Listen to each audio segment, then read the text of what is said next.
Israel और Hamas के बीच 6 हफ्ते का युद्ध विराम चल रहा है। इसके पहले 7 दिन के बाद दूसरी बार बंधकों और कैदियों की अदला बदली होनी है।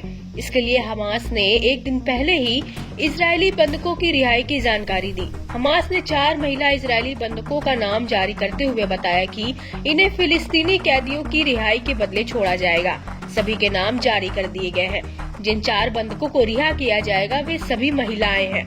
उनके नाम कैरिना अरीब, नामा लेविस, लीरी अलबाग और डेनियला गिलबोआ है। इसके बदले में इजरायल करीब 50 फिलिस्तीनी कैदियों को रिहा करेगा।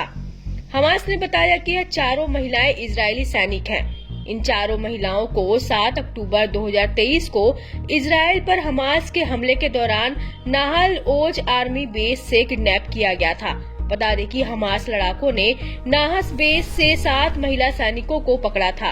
उन्हीं में यह 4 महिला सैनिक भी शामिल थी। उस हमले के दौरान हमास ने 60 से ज्यादा सैनिकों को मार डाला था। बहरहाल हमास से उम्मीद की जा रही है कि वह अगले 5 हफ्तों में रिहा होने वाले शेष 26 बंधकों के बारे में जानकारी देगा।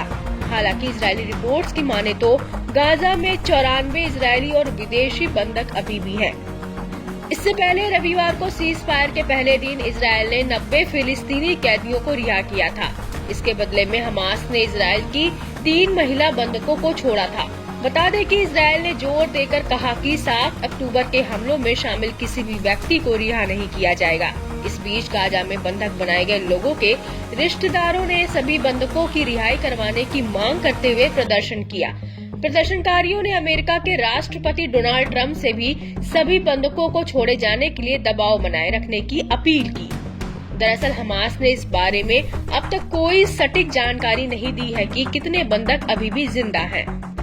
बता दें कि इजरायल और हमास के बीच सीज फायर डील 3 चरणों में पूरी होगी। पहले फेज में हमास इजरायल से किडनैप किए गए 33 बंधकों को रिहा करेगा। साथ ही इजरायली सेना गाजा की सीमा से 700 मीटर पीछे लौटेगी।